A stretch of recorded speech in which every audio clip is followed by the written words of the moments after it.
director is actually from Pennsylvania as well, so.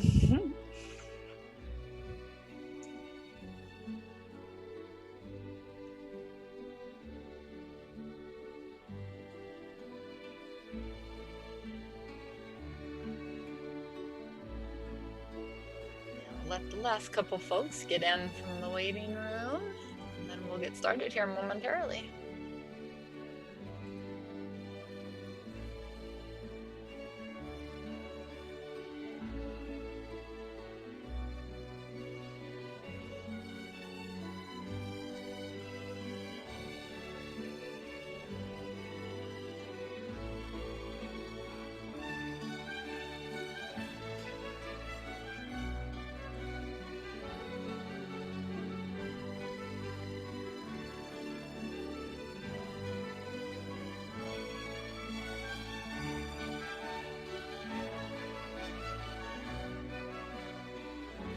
Welcome to those who are just coming in from the waiting room. We're glad to have you joining us tonight.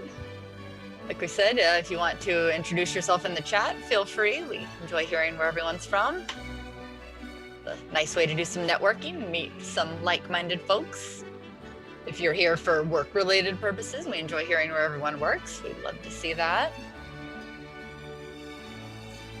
We will get ready in just a moment to get started. Still got folks signing in.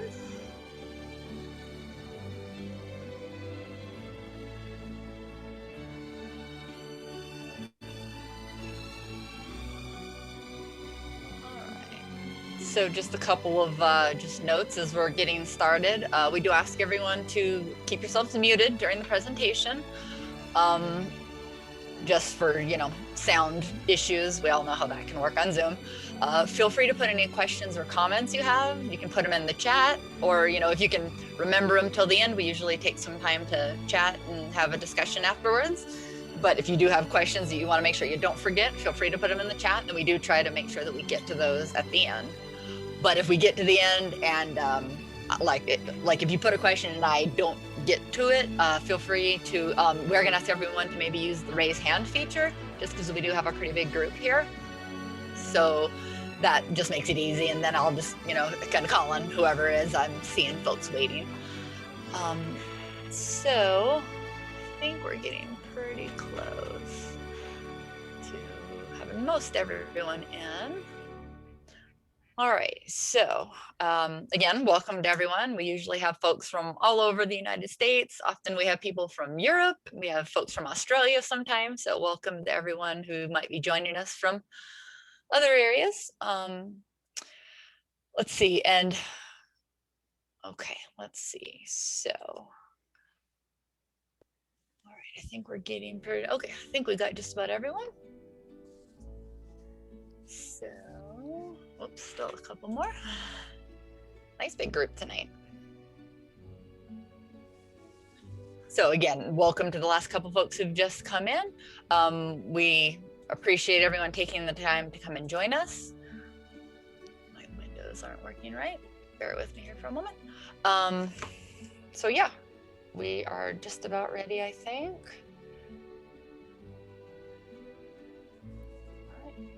So, and through the course of this, we'll be, well, one of the things our director, Mike, will be talking about, he will talk a little bit about what the video of the birds has to do with anything. For those of you who have been with us before, you might know, but if not, we'll keep it a surprise for everybody else. And, all right. And also one thing we're going to tell folks, especially for those of you who are, involved working in this field, where this is an interest of yours, we actually do have an advisory board actually that we have. So if you're with a school or a college, or if you work in behavioral health or community development, or with a prison facility, or just interested in being involved in this trauma awareness movement, we are looking for people who are interested in sort of working with us. So we do have a survey that we'll be giving for just other information that you might want to get from us, but that'll be one of those places you can say, yeah, I'm interested in learning more, if that's something of interest to you. And so we also do want to welcome everyone who's on our team. We have our director, Michael, and myself, and Michael Harkins, Sophie Roth, and Alex are all part of our team. So we're all kind of monitoring the chat and helping out with things as we can. So that is who we are. So I think I can probably turn it over to Michael now. So we can go ahead and get started.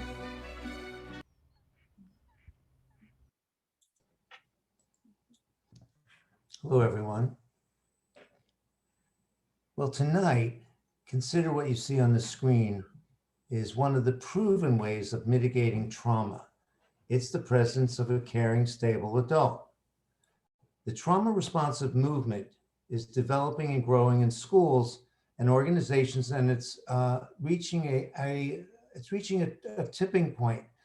The idea of being not only trauma-informed, but being trauma-responsive.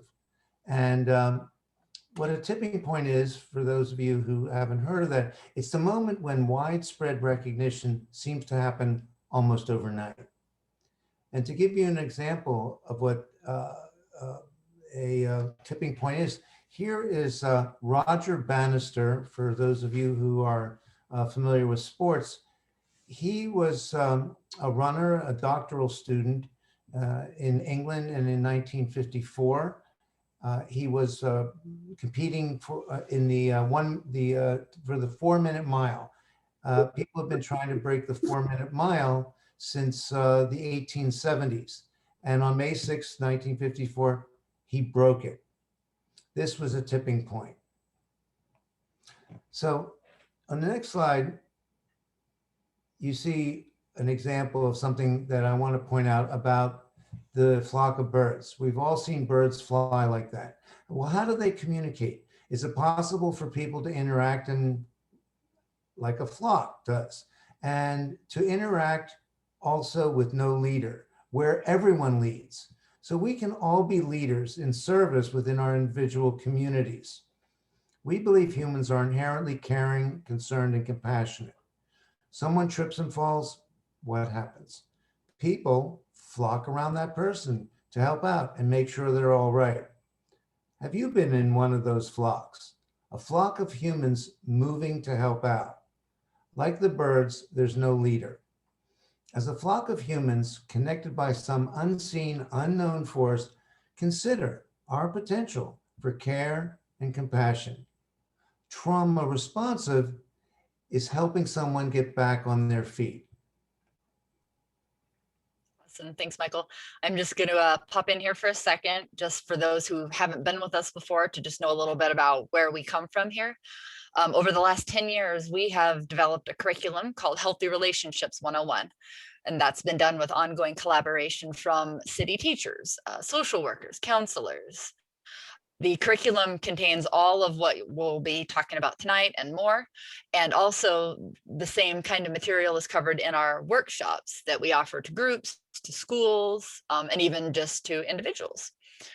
Back in March, last March, when all the schools shut down, we actually continued giving our school workshops for free because all the schools were running out of money. And so we made the decision to just continue doing these webinars, but to the general public, just like you all, instead of being limited to just a single school. And so this is why we're here. So of course, we are a nonprofit, so any donations, gifts that anyone can give, it's all tax deductible because we are a nonprofit. So we have the link on our website, and you can find it on any of our various platforms. We also have a Patreon account where then you can get information about the webinars coming up. You don't have to register on Eventbrite to be able to be there, and it helps to support our work. We try to give out as many freebies and bonuses as we can. And so you can see that link there on the screen, and that link will also be in our survey, as well as the link to our Facebook group. So if you're on Facebook and you want to join other like-minded individuals, that's a great way to do that. We're still growing that group as we speak, so we'd love to have more people. And also, you can see our book there. We do have the book on our website. We do ask for a small donation if you're able to when you go to download it. Again, it supports our work. It's all tax deductible. And so it really helps us, and it hopefully helps you too. And it's a great way to be able to do further study into what you'll be hearing about tonight. And then at the end of the presentation, we'll tell you more about our upcoming webinars just like this one, and then also our upcoming full-length training. It's a 2-part training in March on the 13th and 20th. So that's a way to really dive into this subject. If you find that what you enjoy here tonight, what you hear here tonight, you enjoy. So again, we put our survey in the link in the chat once, but we'll put it up again a couple more times. So yeah, if you want any more information about anything, you can reach out to us that way. And of course, there's our general email address, info@trf.net. So you can use that as well if you need any information from us. And so I think that's it. So I'll turn it back over to Michael. Thanks, Cicely. Most of us have had some trauma, had some experience with it. Now, many people are starting to see trauma as erratic behavior. That's as a result of their trauma, rather than calling them someone with a character defect. We'll be giving some background on what's known as the trauma-informed, trauma-responsive approach in education. And you'll see its application for any organization and even individuals. This model, the trauma-informed approach, takes into account the difficulties children experience both at home and in school that may affect not only their ability to learn, but their health and well-being even into their adult years. Tonight, we'll look at the Adverse Childhood Experiences Study and how trauma in general affects the population. We do encourage you to sign up for our March cohort, where we'll go more in depth into understanding trauma and how to alleviate it. In this cohort, which will be on the 13th and the 20th of this month, we'll go in depth on this subject with more time for discussion and group exercises. And Cicely can share more details with you at the end of the event. So we're going to share a bit about the science of the brain and the body and how trauma affects them and how it can be healed. The Adverse Childhood Experiences Study. It was a research study that has become very well known throughout the country and around the world. This study identified 10 adverse childhood experiences, or ACEs, as they are called. The study, conducted in the mid-90s in San Diego at a health clinic, was conducted with 17,337 participants. The study revealed that 2/3 had at least one ACE and 90% had 2 or more. There was also an ACE study conducted in Philadelphia where there's a high rate of poverty, and 90% of the participants had at least one ACE. We're going to go into why poverty alone is traumatic. These are the 10 ACEs: 3 abuse, 2 neglect, 5 family turmoil. Let's take a couple moments, everyone, and read through this.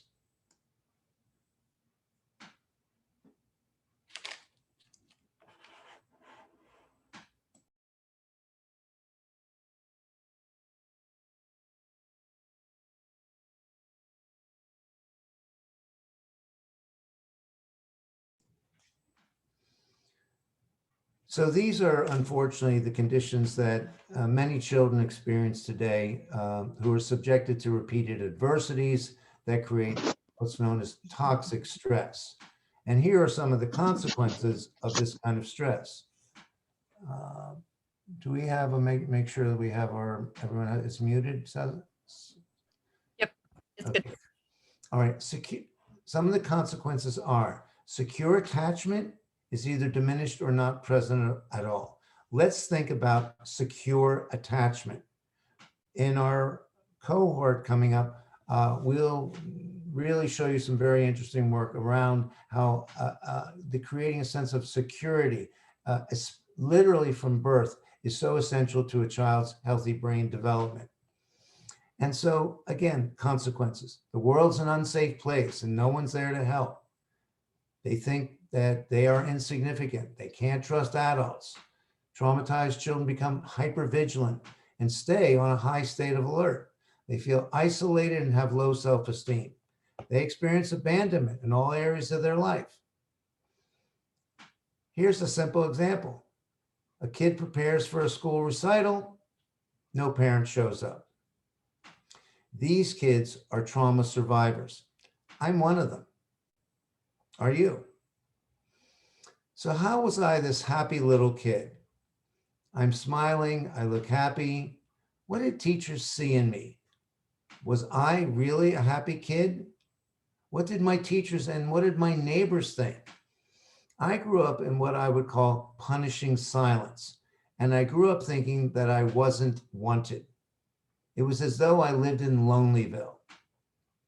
Did any of you tonight grow up in punishing silence? On the other hand, did any of you grow up in a chaotic environment? Or did you grow up where there was micromanaging, hovering, and a controlling environment? Well, maybe some of you have grown up in a stable and loving environment. Please put in the chat, if you will, did you grow up in punishing silence? Was there chaos? Was it controlling? Or was it stable? And there could be chaos and controlling. Those two kind of go together.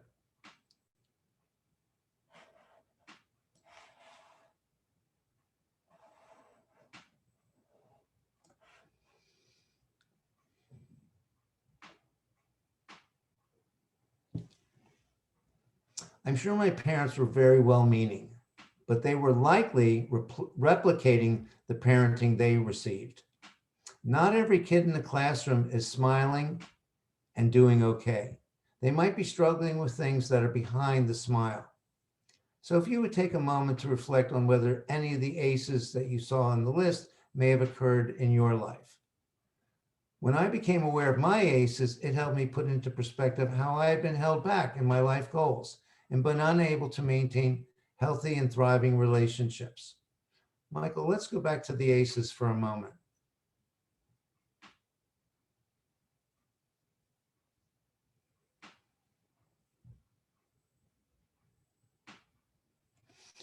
With the absence of stability and a sense of security, the negative effects of ACEs build up and worsen over time.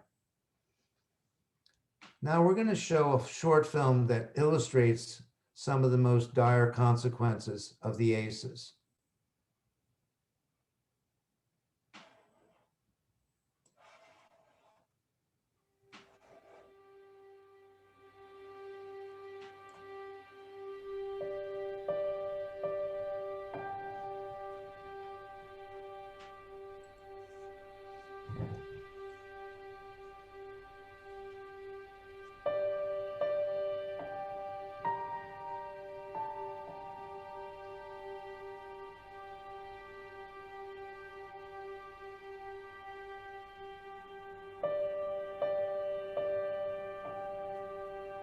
It's time now, everyone. We're gonna do Everybody, compassion trauma can you hear circle. sound? Is everyone ready to face their past with compassion? Okay, good. Thanks. Is that a yes? While you were growing up, during your first 18 years of life, if a parent or other adult in the household often or very often would swear at you, insult you, put you down, or humiliate you, step inside the circle. If a parent or other adult in the household often or very often pushed, grabbed, slapped, or threw something at you, step inside the circle. If a parent or other adult in the household often or very often ever hit you so hard that you had marks or were injured, step inside the circle. If you often felt that no one in your family loved you or thought you were important or special, step inside the circle. If your family lived in extreme poverty, step inside the circle. Step inside the circle. Step inside the circle. Step inside the circle.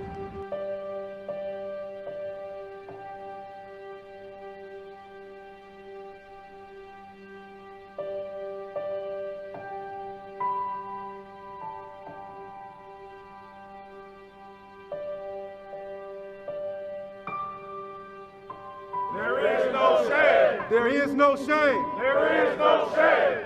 I'm so good. Good to see you. How are you? Amen.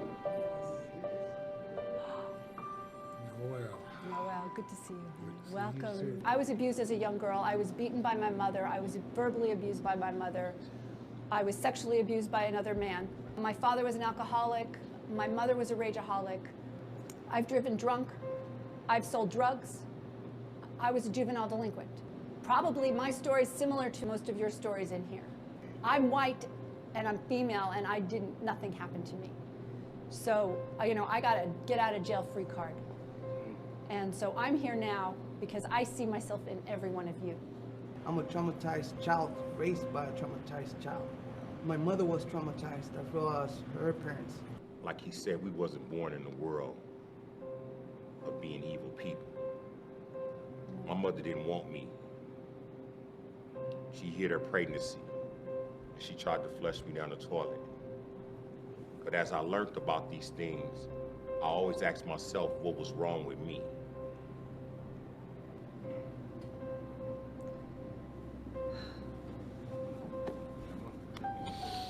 When I come to the circle and I see everybody else and she's reading off the questions and people stepping in further, and I look at my childhood and I'm like, a lot of these people in this yard are just like me. There was one step I should have taken that I didn't take, and I saw some of my brothers and my friends take that step, and I felt like such a coward. I wasn't brave enough to be there with them when they took that step. And every round after that, I took the most difficult step. Our traumas kept us separated. We were all on the circumference, all standing apart.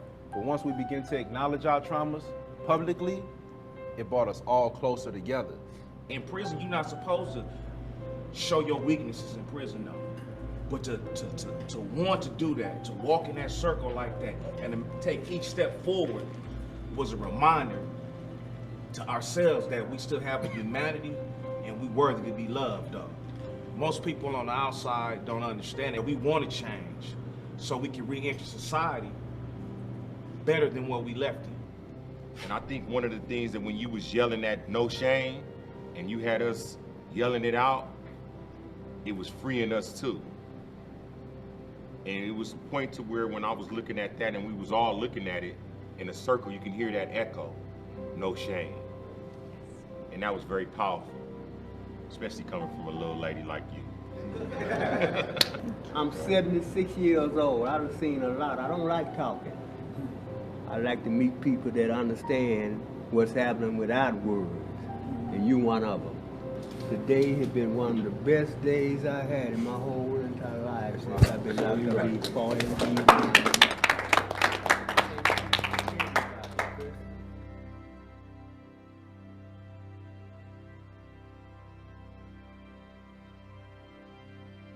Your true spirits are not violent. Your true spirits are magnificent.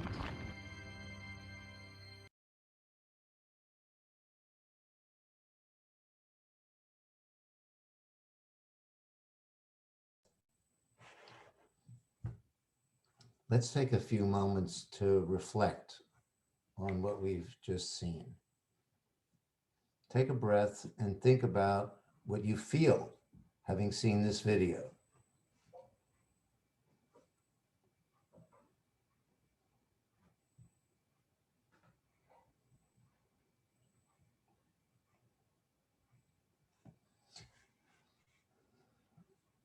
The video was put together by an organization called the Compassion Prison Project. And I'd like to recommend that everybody go to their website, Compassion Prison Project. We've given workshops with New York City schools with Fritzy and explained about trauma and how it affects especially people from disadvantaged environments. And there's also another film on their site. It's called The Honor Yard, and you'll hear some of these same men speaking. It's very moving. That's Compassion Prison Project. Okay, so on the next slide, this is called the adverse community experiences. On top of the adverse childhood experiences, there are multiple adverse community experiences. They are poverty, exploitation, racism, discrimination, street violence. These are the conditions that so many children and adults are experiencing in addition to one or more of the ACEs from the original study. On top of it, there's also generational trauma, substandard schools, poor housing, a lack of jobs, not to mention just a few. And then there's hurricanes and wildfires and other environmental traumas. So just think about how adverse community experiences have put pressure on parents who struggle with food scarcity. These ACEs have a massive effect on society. In terms of education, there's a film called Paper Tigers that illustrates how teachers' care, kindness, and compassion can have an extraordinary impact. And you witness the children go from struggling daily to thriving and succeeding. Another resource that we really highly recommend. You'll see how kids in a school that was set up for kids who got thrown out of their regular school, where there was drugs and bullying and teen pregnancies and meth and gangs. And it's extraordinary the difference you see in what just a different attitude where teachers replace the punishment model with care and concern and understanding. And we will send you a copy of the film if you sign up for the cohort, which we are holding again on the 13th and the 20th of this month. And that'll also be part of that workshop that we'll be holding. So here are some of the health effects of the ACEs. Over the course of the original study in California, volumes of clinical records were provided so that the researchers could look at the statistics of the people who were clients there. And the participants were mostly white, middle class, and college educated. But 2/3 of them had at least one ACE, and 90% had two or more. And as I previously mentioned, in the ACE study done in Philadelphia, 90% of the participants had at least one ACE. So with an ACE score of 4 or more, as you can see, lung disease increases 4 times, cancer and stroke doubles, depression 4 times, incarceration 7 times, and suicide goes up a tremendous amount. The CDC says that the ACEs are the #1 health crisis in the country and the least known. Why? We don't want to talk about our shame. Who goes to a social event and says, hey, how many ACEs do you have? So we hide this, and children hide it. And as a society, we're really hiding these ACEs, but they're becoming more prevalent now as people are speaking out about them and trying to find a balance and stability in their lives. So when teachers especially know about the ACE study and trauma-responsive approaches, it can be like a life draft for the children. When they understand the neuroscience, which we're going to look at in a moment, this adds a greater level of growth and understanding. Well, right now we are in the midst of a universal trauma, and the trauma-responsive education movement is as important for adults as it is for children. And we are researching the latest in trauma-informed care, and we attend conferences on a regular basis. And just last week, we heard a story at a conference about a student and a bus driver. A young woman who rode a bus every day and always had her hair in elaborate braids, one day got on the bus with no braids. So the bus driver asked her why. She said that her mother had died and that her mother had braided her hair every morning. The next day, the bus driver brought bows and ties and asked if she could braid the student's hair. The student said yes. Can you imagine how something like this would give a child hope and create a lifelong memory? This is why trauma-responsive training for schools has to include members of the school community, such as cafeteria workers, the maintenance staff, and bus drivers. This experience shows that ACEs are facts, but they're not fate. Our long-term vision is to help to alleviate trauma and improve the health and well-being of children in their communities nationwide. Now, to broaden our perspective, here's what trauma looks like on the inside and how it affects our physiology. This is the autonomic nervous system. We're going to show you some of the science to provide further insight into the effect of trauma and how it winds up affecting the brain. So during our waking hours, we are in a brainwave state known as the beta state. But when we go to sleep, we drop into alpha, then theta, then delta. Children do not have a developed prefrontal cortex. Concentration, planning, decision-making, reasoning, logic, etc. Let's look at the basics first in this slide. The brainstem. It's on the left. It's in purple. It's the gateway to our spinal cord. On the right is the spine and all the connections from it to the brain. The spinal cord is a component of the autonomic nervous system. Autonomic means involuntary and unconscious.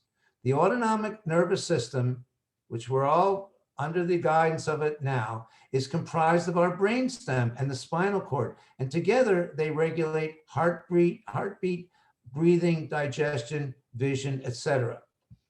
This does not include thinking. It's automatic. It's kind of like our body is on automatic.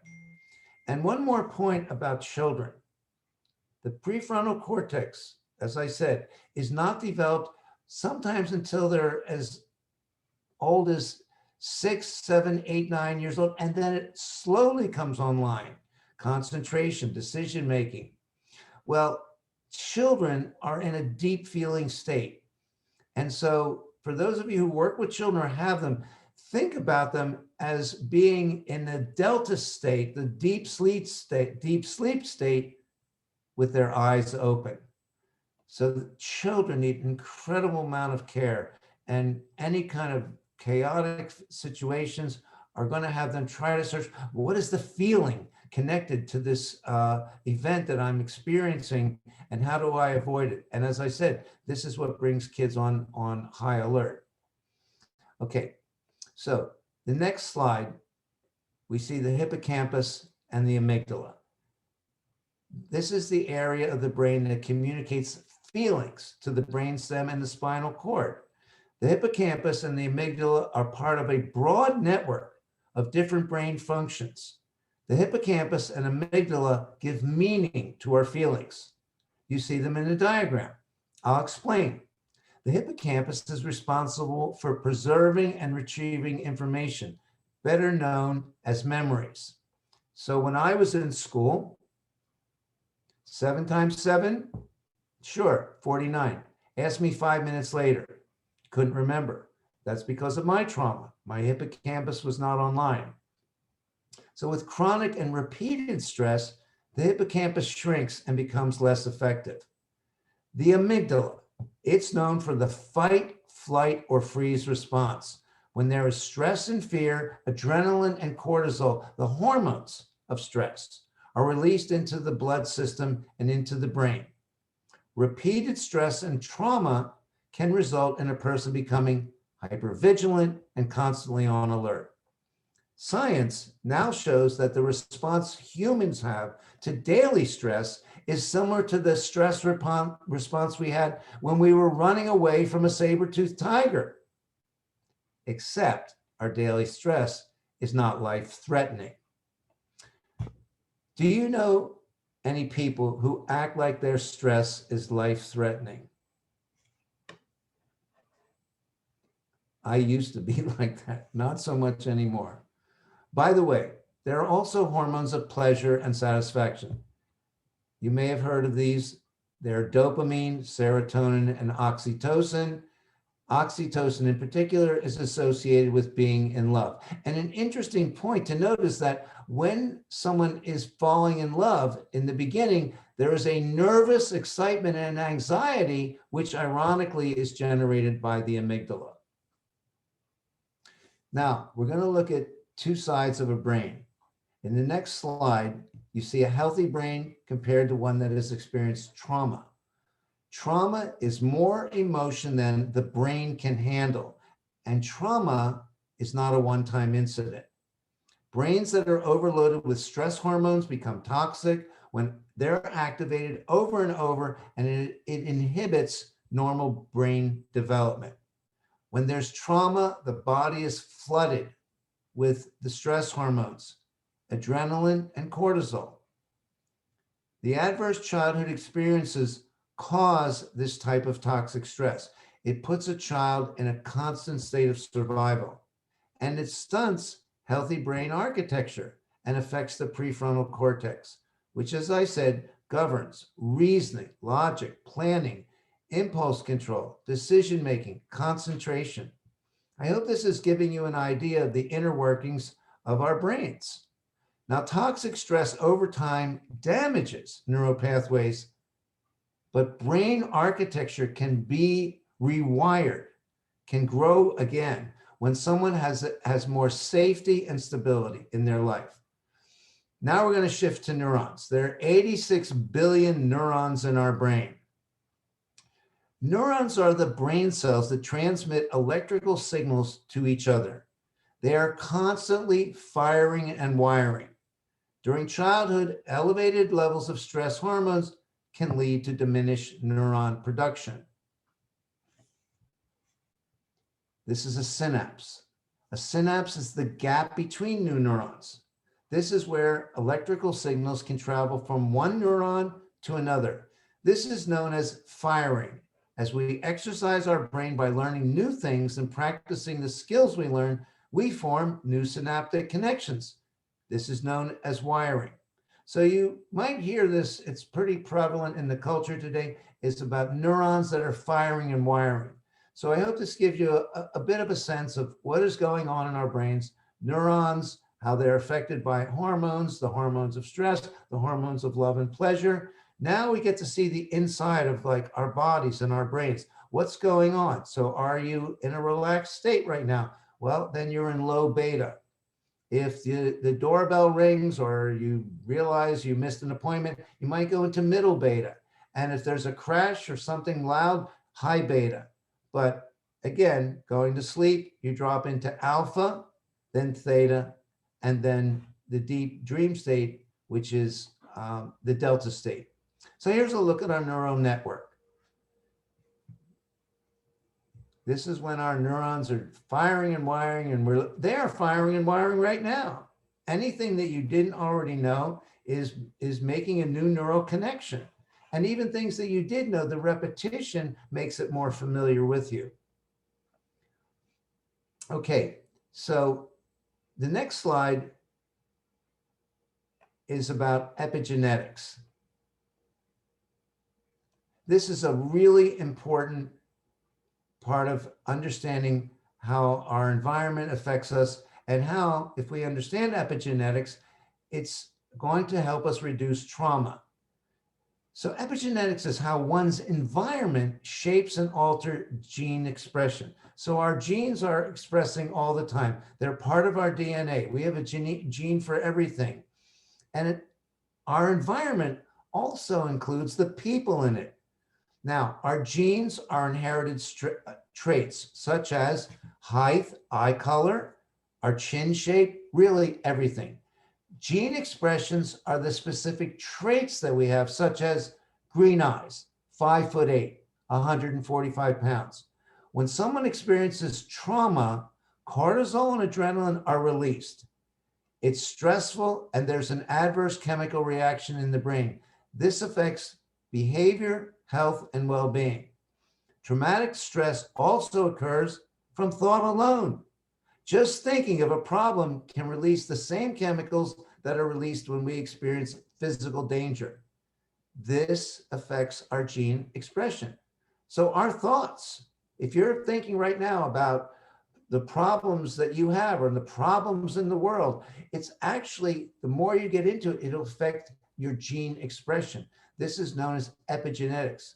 You are part of your environment, the people in it, the world at large, epigenetics. It's a new field, but it proves that our environment plays a crucial role. And studies have been done where, let's say, two people are working in an environment in a factory where there's some pretty dangerous chemicals. And one person dies at 52, but another person dies at 83.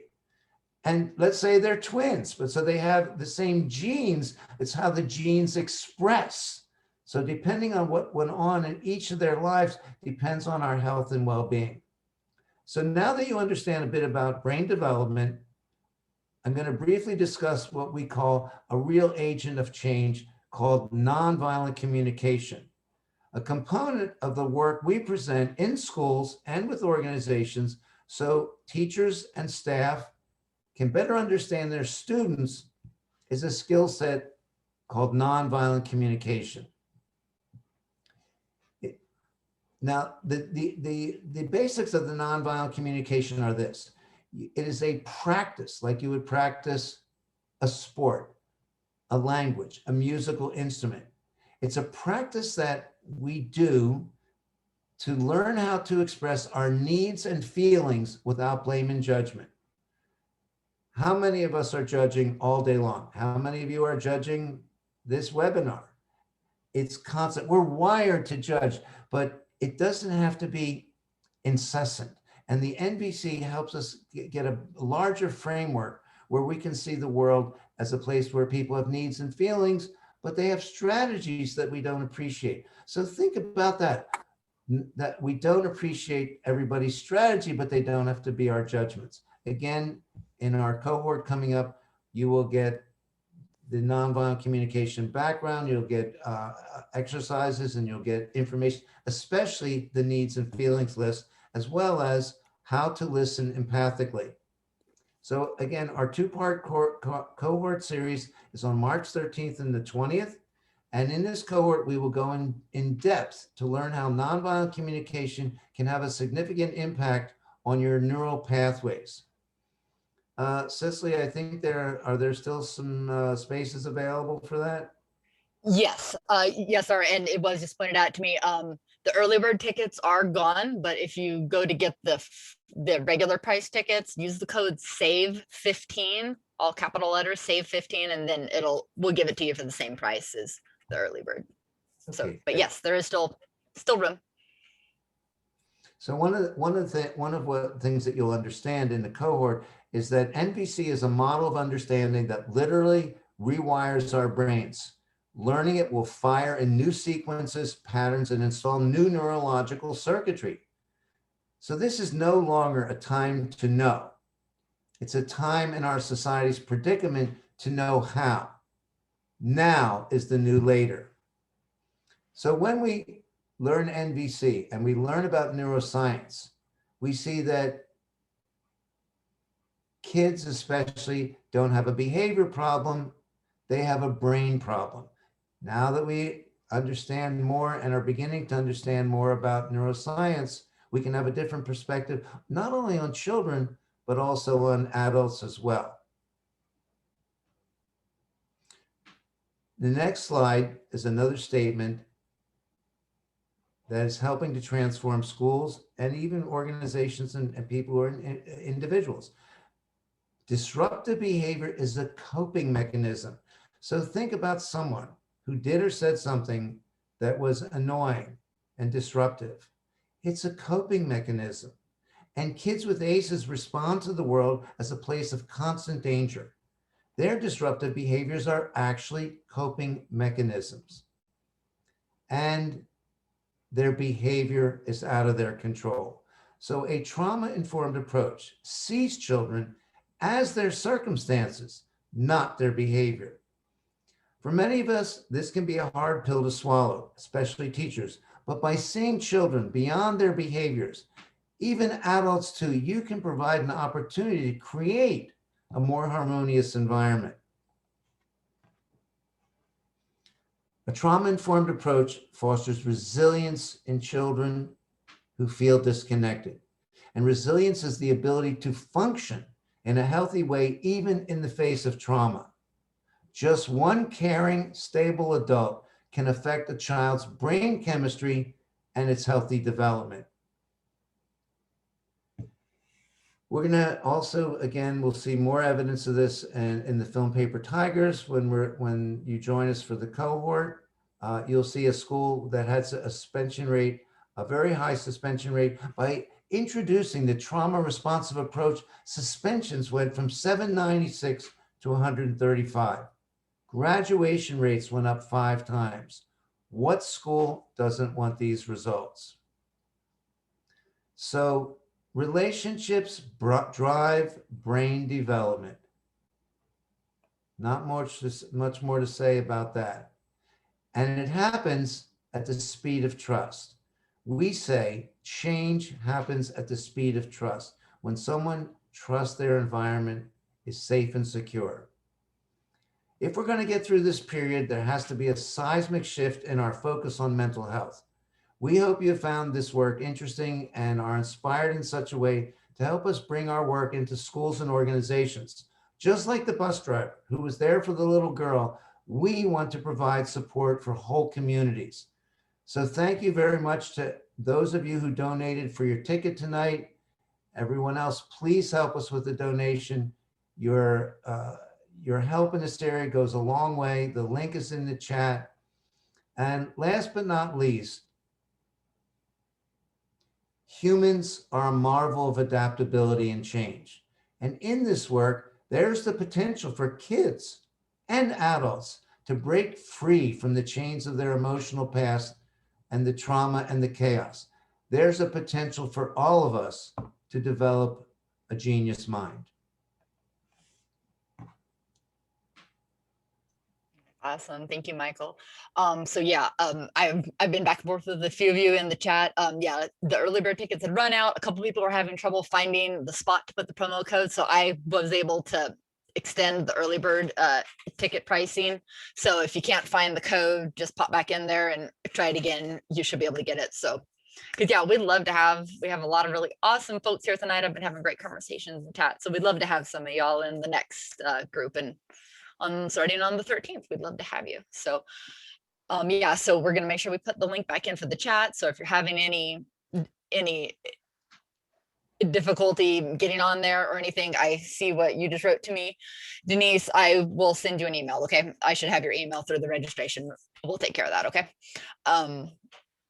So yeah, but then on the next page, you should see then a little more about, yeah, this group we're talking about in March, and then also just kind of our typical schedule for our free webinars. Because again, how we try to do this is sort of a little bit of a foundation in the free webinars, just to help people say, wow, yeah, this is something I want to learn more about, you know. And then yeah, then we love to have you then join us for one of the more in-depth groups. But yeah, we usually hold one similar to this one tonight, the first Tuesday of every month, and one that's more focused on the NDC on the third Tuesday. And we do have our first free webinar scheduled for the 6th of April. It's the first Tuesday in April. And actually the gentleman who will be leading that group he was on here earlier tonight. I'm assuming he's on here, Al. So if you have any clients, colleagues, friends, groups that would benefit from it in Spanish, definitely send them our way. We'd love to have them. And again, yeah, March, anyone that was having any issues logging in or getting a ticket for March, in the survey, you can send something, say, I was having trouble, and I'll try to get back with you as quick as I can. And so then the next slide is just letting everybody know, especially for those with schools or large organizations, we do you know, presentations, workshops very similar to this tonight, to what we're doing in March for just individual people. We can do for whole groups. We've done it with, you know, several hundred teachers all at one time. So we can, with Zoom, we can do it with anyone, anywhere. So it's really pretty cool, all the places and people we're able to reach because of the situation we're all in right now. And can I add that we just were asked to work with the Head Start staff at the Confederated Tribes of the Umatilla Nation in Southern Oregon. So we're really looking forward to that and bringing this work into the community, which is really experienced so much adversity for hundreds and hundreds of years. So we're looking to work with them and more First Nations organizations and communities. Yes, absolutely. And then on the next page again is just our basic contact info again, if you need to get a hold of us any other way, or if I missed anybody's questions or anything in the chat, feel free to just send us an email there. My email is my first name, Cicely, with the same ending, trf.net. So you can send me an email as well, if that's easier. And so anyway, so I think that's most of the business. So we can probably open up for discussions. So yeah, like we said, because we have a pretty big group. So if anybody wants to use the little raise hand feature, if you can find that, and then we'll just holler out your name and hear what you have to say. Cicely, can we open up everybody's mics so people can share any thoughts they have? And